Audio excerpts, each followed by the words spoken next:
Hello guys!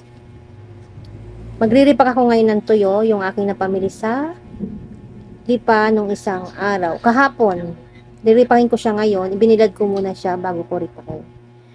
Ang binili kong tuyo ay dalawang klase, isang may kaliskis at isang walang kaliskis.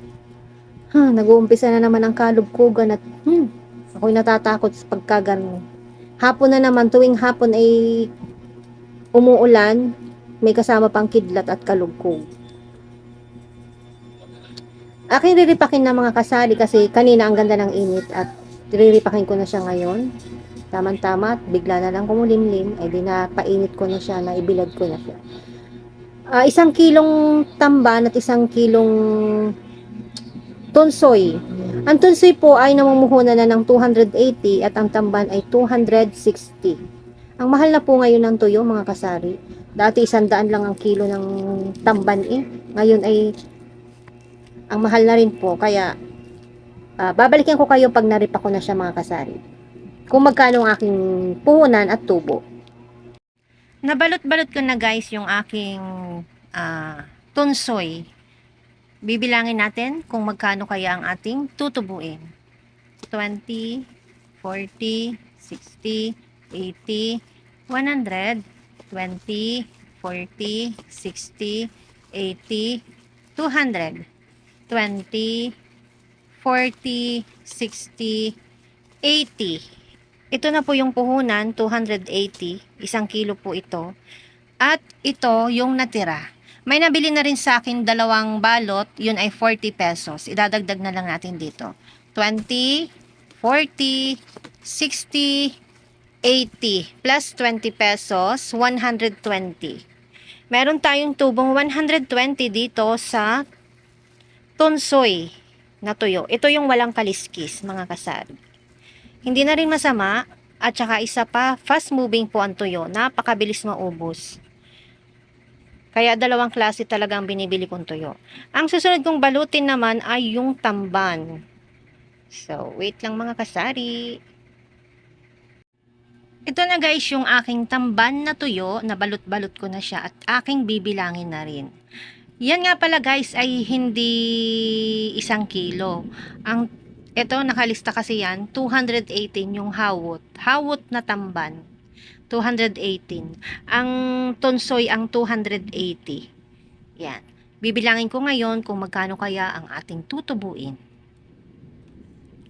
20, 40, 60, 80, 100. 20, 40, 60, 80, 200, 20, 20, 40, 60. At may nabili na rin dito sa akin na dalawang balot. Nakapagbenta na ako ng dalawang balot niyan. So, ang tubo natin dito ay 102. Kasi 118 ang puhunan ng isa. 102 pesos sa ang ating tubo sa tamban na tuyo. Ang laman kasi nito guys ay ginawa kong 5 piso. Ito po yung tamban na walang hasang, kaya medyo magaan-gaan siya. Ginawa ko na rin 5 piraso ang isang balot. Hindi katulad nitong tunsoy na mabigat kasi siya, mabigat siya at malaman, kaya 4 lamang. Tsaka mas mahal kasi to, 280. So ang ating tinubo sa ating mga panindang tuyo ay 102 plus 120. Meron tayong tinubong 222 sa ating tuyo na namuhunan ng 280 at saka 280. Namuhunan ng 498. So, hindi na rin masama mga kasari. Napaka fast moving naman ng tuyo, kaya napaka fast moving po ng tuyo, kaya okay lang na kahit konti lang ang ating tubuin. Ang mahalaga ay merong mabili ang ating mga customer. Yan. Yan pong aking mga tuyo. Dalawang klase.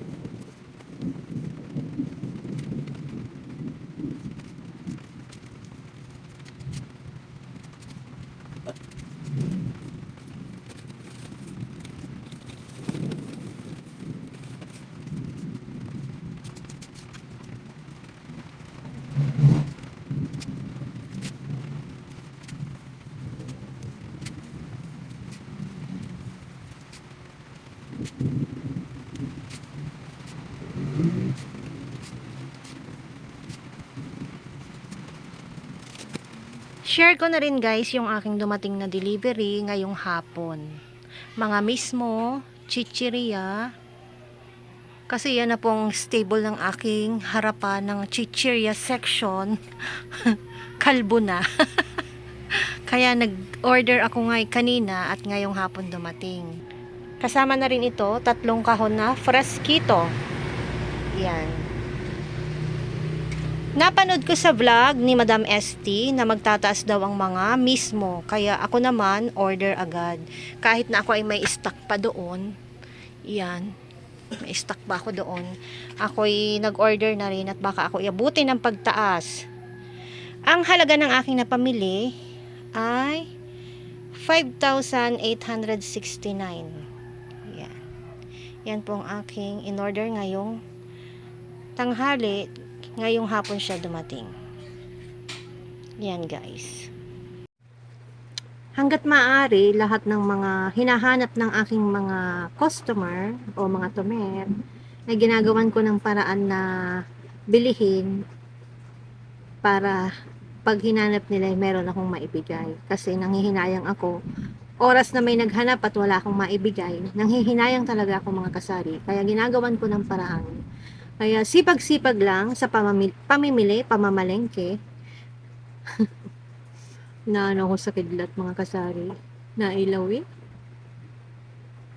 Sipag-sipag lang mga kasari. At pagdating ng panahon ay atin ding aanihin ng ating kasipagan. Di ba mga kasari? So, hanggang dito na lang ang aking share. I-share ko lang kung magkano ang aking puhunan at kitaan at tubo sa ating mga binebentang tuyo. Sis. Bye mga kasari.